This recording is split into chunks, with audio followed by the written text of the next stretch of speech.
আসসালামু আলাইকুম রহমতুল্লাহ। আমি আসলে বিগত 6 মাসে নতুন কোনো বই পড়তে পারিনি।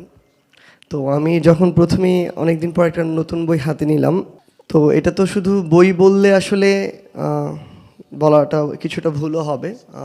পবিত্র কোরআন মাজিদের একটা সারমর্ম চোখের সামনে। আমার আমার একটা চেষ্টা ছিল, সুযোগ ছিল যে আমি চেষ্টা করছিলাম বিগত প্রায় 1.5 বছর ধরে প্রত্যেক দিন সকালে প্রায় 50টা আয়াতের মতো যে কোনো একদম সিরিয়াল ওয়াইজ আর কি অর্থসহ পড়ার যে চেষ্টাটা, তো সেটা প্রায় শেষের দিকেই ছিল। তো সেই জায়গায় আমি যখন এই বইটা হাতে নিলাম, আমি দুইটার মধ্যে একটু পার্থক্য করছিলাম আর কি। তো একটু আগে হুজুর যেভাবে বললেন যে আমার কাছে মনে হয়েছে এই বইটা হচ্ছে আমাদের বই, মানে এই অভ্যুত্থান পরবর্তী সময়টা হচ্ছে এমন একটা সময়, এর আগে চোখের সামনে একটা দেশ, রাজনীতি, এসব প্রেক্ষাপটে নেতৃত্বের জায়গায় আমরা যদি চিন্তা করতাম যে বয়সের মানুষগুলো চোখের সামনে ভেসে উঠত, এই বয়সটা হচ্ছে 40, 50, 60, 70 এমন।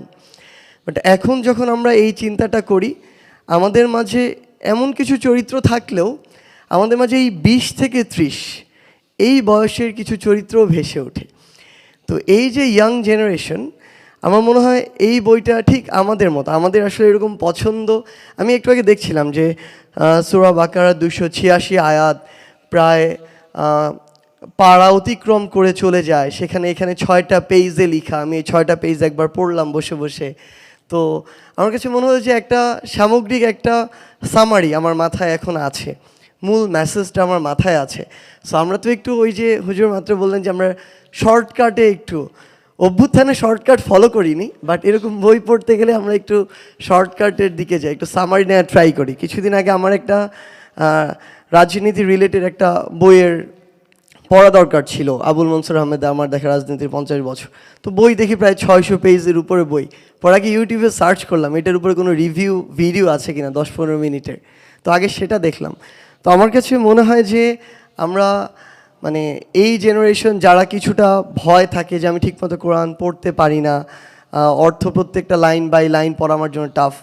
সো আমাদের জন্য অলরেডি একটা সামারি আমাদের হাতে চলে এসেছে। এবং আমার মনে হয় যে আমরা যারা এই তরুণ প্রজন্মের প্রতিনিধি, আমাদের প্রত্যেকের বুক সেলফে, মানে আমরা একটা জিনিস হয় কি, আমি আমার বুক সেলফে কখনো একদম সবার উপরে একটা জায়গায় কোরআনকে রাখি না। আমার হাতের কাছে একদম যে জায়গাটা, চেয়ারে বসলে যে জায়গায় হাত দিলে পাবো ওই জায়গায় রাখা, সেলফের মাঝামাঝি।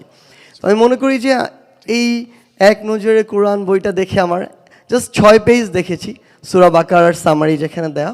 তো এরকম একটা বই যেটা আমাদের সেলফের ঠিক আমাদের সবচেয়ে নাগালে থাকবে, এবং আমরা আমাদের আত্মিক প্রশান্তিরও একটা জায়গা আছে। মানে আমরা চারিদিকে এত জিনিস দিয়ে কন্টামিনেটেড সব কিছু, এবং আমরা সহনশীল তেমন হচ্ছি না বিভিন্ন মতের প্রতি আমরা দেখি। তো সেই জায়গা থেকে এটা আমাদের ওই আত্মিক প্রশান্তির একটা জায়গা। এই এক নজরে কোরআন আমাদের নিজেদেরকে সমৃদ্ধ করার জায়গা, এবং সবচেয়ে গুরুত্বপূর্ণ হচ্ছে আমাদের স্কুল কলেজ লেভেলের যা স্টুডেন্ট, তাদের সামনে যখন এরকম রঙিন বই বিভিন্ন ডিজাইনের সামনে থাকে, তখন এটা ইন্টারেস্টিং লাগে আমাদের কাছে। তো আমার মনে হয় যে আমরা আগামীর বাংলাদেশকে যে জায়গায় স্বপ্নটা দেখি, তরুণ প্রজন্মকে যে জায়গায় দেখতে চাই, এই তরুণ প্রজন্ম কিন্তু অনেক জায়গায় অনেক রকম কথা বলতে পারে, ট্রু, কিন্তু ইসলামের প্রশ্নে, আমার নবী মহানবী সাল্লাল্লাহু আলাইহি সাল্লামের প্রশ্নে, ইসলামিক মূল্যবোধের প্রশ্নে বিন্দুমাত্র কোথাও এদিক থেকে ওদিক হলে সবাই একসাথে জেগে ওঠে। সো এই জায়গাটা খুবই ইম্পর্টেন্ট, এবং এই জায়গায় আমাদের ভিতর থেকে আরও ওন করা, জেনে শুনে পড়াশোনা করে ওন করার জন্য আমার মনে হয় এটা আমাদের একটা সহজ পাঠ হয়ে থাকবে।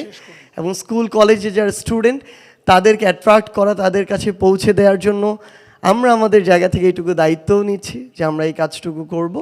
এবং আপনারা আমাদের জন্য দোয়া করবেন। আমরা ভুল করছি, ভুল থেকে শিখছি, কিন্তু আমার শেখার এই মানসিকতা আমাদের আছে। আমাদের জন্য দোয়া করবেন। আমরা বিশ্বাস করি খুব বেশি দিন নয়, হয়তো 1 থেকে 2 মাসের মধ্যে এক নজরে কোরআন বাংলাদেশের প্রত্যেকটি ঘরে থাকবে। আসসালামু আলাইকুম।